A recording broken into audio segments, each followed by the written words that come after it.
وسلم علی رسولہ الکریم اما بعد فاعوذ باللہ من الشیطان الرجیم بسم اللہ الرحمن الرحیم۔ رمضان المبارک کے حوالے سے روزے کے مسائل قرآن و حدیث سے بیان کرتے ہوئے آج جو ہم جس پہلو پر روشنی ڈالیں گے احادیث مبارکہ کی روح سے، وہ ہے سحری اور افطاری کے بیان کے سلسلے میں۔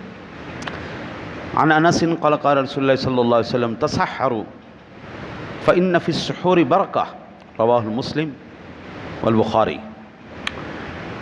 امام مسلم نے اور امام بخاری نے حضرت انس بن مالک سے روایت کیا کہ میرے آقا کریم علیہ الصلوۃ والسلام نے فرمایا سحری کھایا کرو، اس میں برکت ہے، سحری کھایا کرو، اس میں برکت ہے۔ عن عمرو بن العاص ان رسول اللہ صلی اللہ علیہ وسلم قال فصل ما بین صیامنا وصیام اہل الکتاب اکلۃ السحر، رواہ مسلم۔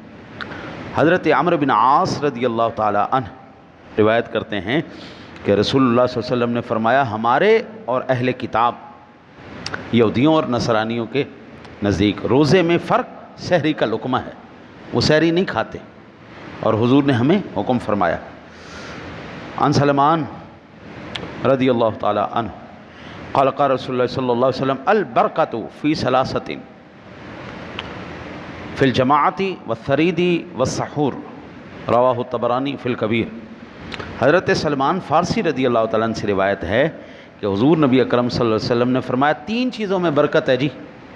پہلی، جماعت میں، جب بھی کسی مشن پہ نکلو جماعت کے ساتھ نکلو، چاہے 3 بندوں کی بنا کے نکلو، جماعت کے ساتھ چلو گے تو اس لیے الحمدللہ ثم الحمدللہ ہم کون ہیں جی؟ اہل سنت و جماعت، تو برکت ہے جی۔ آ جاؤ اہل سنت و جماعت میں۔ اور اہل سنت و جماعت کوئی یہ نہیں کہ 100 سال یا 150 سال یا 200 سال پرانی اس کی تاریخ ہے، یہ وہی جماعت ہے جو رسول اللہ صلی اللہ علیہ وسلم کی جماعت ہے، جو حضور کی صحابہ کی جماعت ہے، یہ وہی جماعت ہے، اور حضور نے خود فرمایا ہے جی۔ خیر اس پر میں کبھی انشاءاللہ تفصیل سے عرض کروں گا۔ پھر حضور نے فرمایا سرید میں، وہ نا جی میں کبھی کبھی ایسا کرتا ہوں صرف اس لیے کہ برکت حاصل ہو، بڑے برتن میں شوروا لے کے نا جی تو روٹی کو اس میں ڈال دو، وہ جب نرم ہو جائے نا جی وہ سرید بن جاتی، وہ نرم نرم بڑا خوبصورت۔ حضور فرماتے یہ کھایا کرو، اس میں برکت ہے۔ ایک تو ہاضمے کے لیے بھی بڑی زبردست چیز ہے، بیمار آدمی کو بھی کھلائیں گے نا جی تو وہ اس کو بھی اللہ تعالیٰ برکت دے گا اور اس کو صحت عطا فرمائے گا۔ تیسرا حضور نے فرمایا والسحور، اور سحری میں برکت ہے۔ یہ حدیث پاک سنو گے مزہ آ جائے گا انشاءاللہ حضور کے صدقے، اور یہ آپ نے خود بھی سننی ہے اور آگے بھی سنانی ہے۔ کیا؟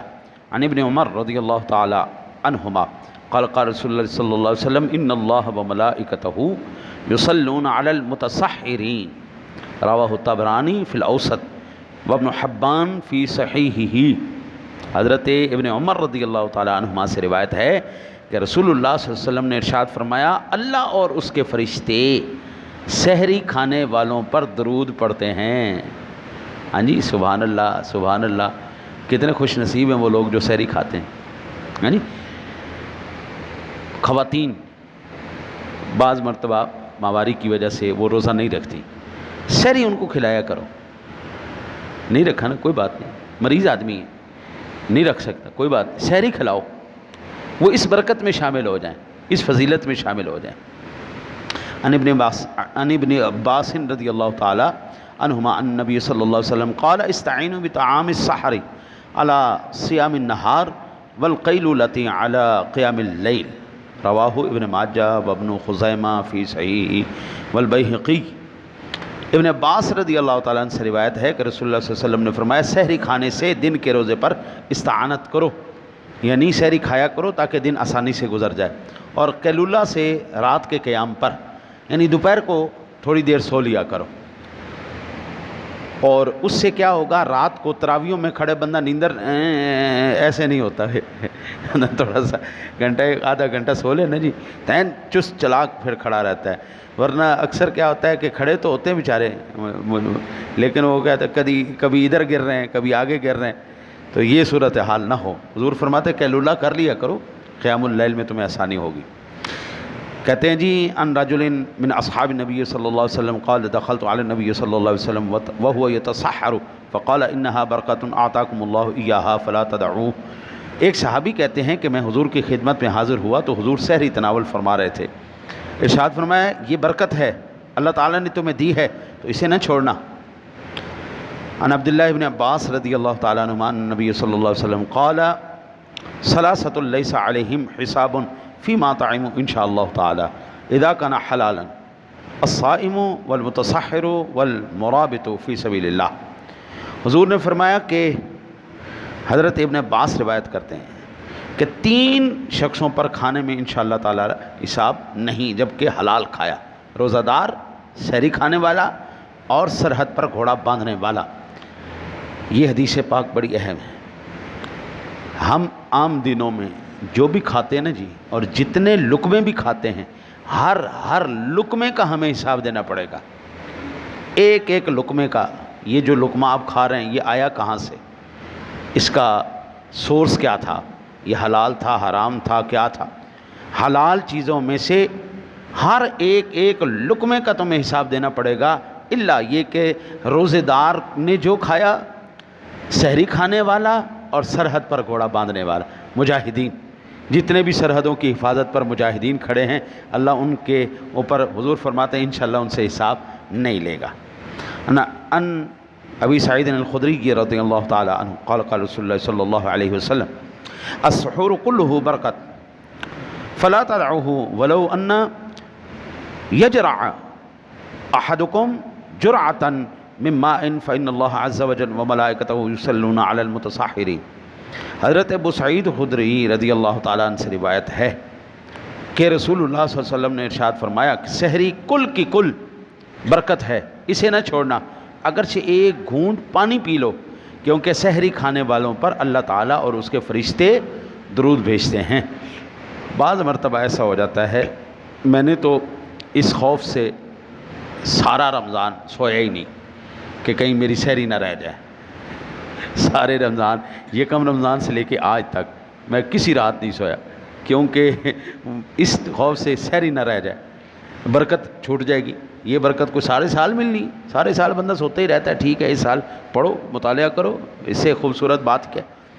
اور پھر اگر خدا نہ خواستہ ایسا لیٹ ہو جائے تو پھر کیا صورتحال ہو، کم از کم پانی لازمی پی لو۔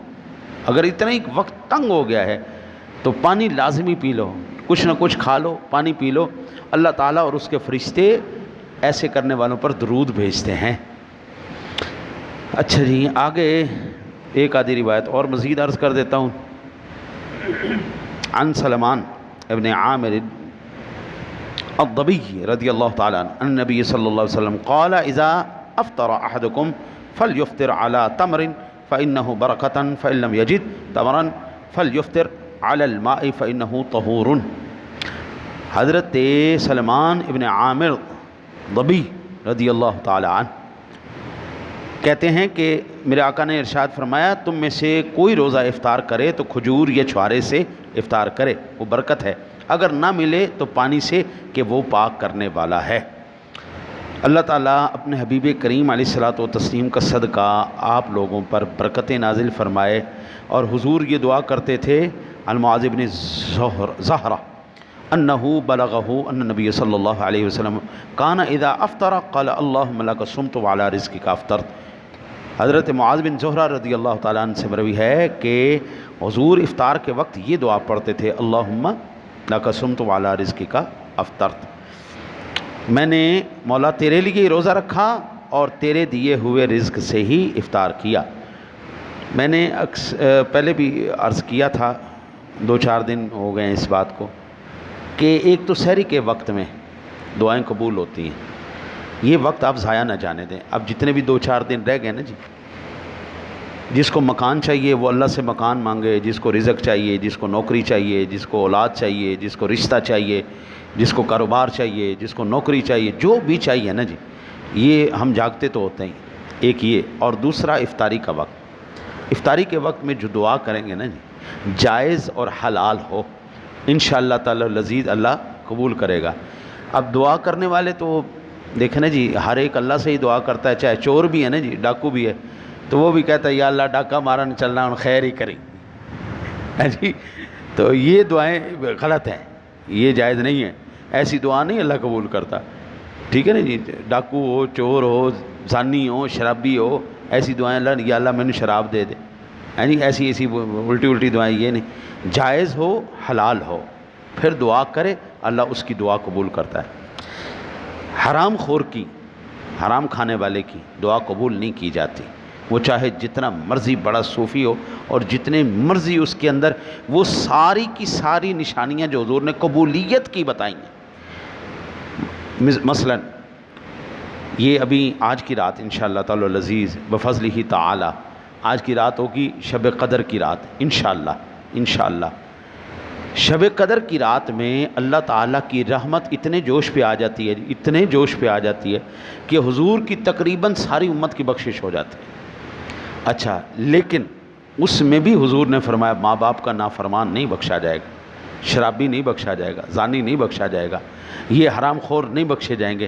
اتنی رحمت کے باوجود بھی یہ مخصوص افراد جو ہیں، تو لہٰذا وہ تمام کی تمام نشانیاں پائی جانے کے باوجود بھی اگر یہ بیچ میں علتیں ہیں تو پھر دعا قبول.